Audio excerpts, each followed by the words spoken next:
പ്രിയപ്പെട്ടവരെ, യെശയ്യാ പ്രവാചകന്റെ പുസ്തകം 52-ാം അധ്യായത്തിന്റെ 2-ാമത്തെ വചനം വളരെ ശക്തമായൊരു വചനമാണ് സഹോദരങ്ങളെ.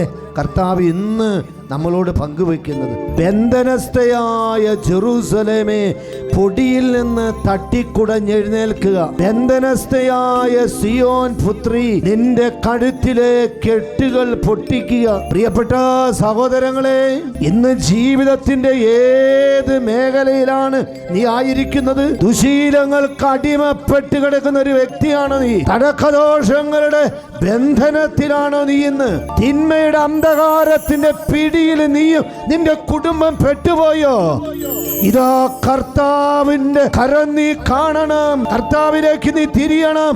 നീ ആയിരിക്കുന്ന അവസ്ഥയിൽ നിന്ന് നിന്റെ മേലുള്ള ബന്ധനങ്ങൾ അടിക്കാൻ, നിന്റെ മേലുള്ള കെട്ടുകൾ അടിക്കാൻ, നിന്റെ മേൽ കുടുങ്ങി കിടക്കുന്ന അടിമത്ത ചങ്ങലകള് യേശുവിന്റെ നാമത്തിൽ അഴിക്കപ്പെടുന്ന സമയമാണിത്.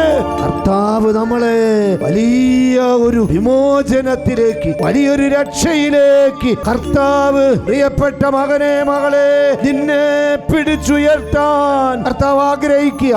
കർത്താവിലേക്ക് നിന്നോട് തിരിയുവാൻ, കർത്താവിനെ വിളിക്കുവാൻ, നീ ആയിരിക്കുന്ന ഈ അവസ്ഥയിൽ നിന്ന് നിന്നെ രക്ഷിക്കുവാൻ ദൈവത്തിന് മാത്രമേ സാധ്യമാകൂ എന്നുള്ള വലിയൊരു സത്യം സഹോദര, സഹോദരി, ഇതിലൂടെ നീ തിരിച്ചറിയണമെന്ന് കർത്താവ് ഓർമ്മിപ്പിക്കുക. സർവശക്തനായ ദൈവമേ, കാരുണ്യവാനായ കർത്താവേ, നിന്റെ മക്കളെ നീ ഇപ്പോ കാണണമേ. കുടുംബങ്ങളെ നീ കാണണമേ. മകനെ, മകളെ നീ കാണണമേ.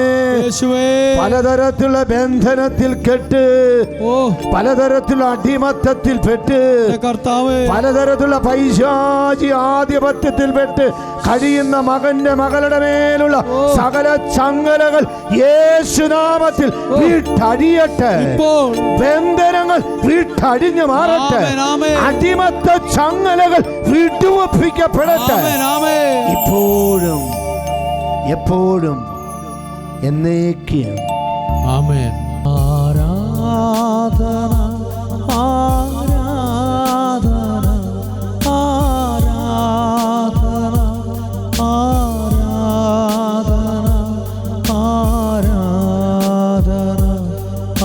ആരാധന,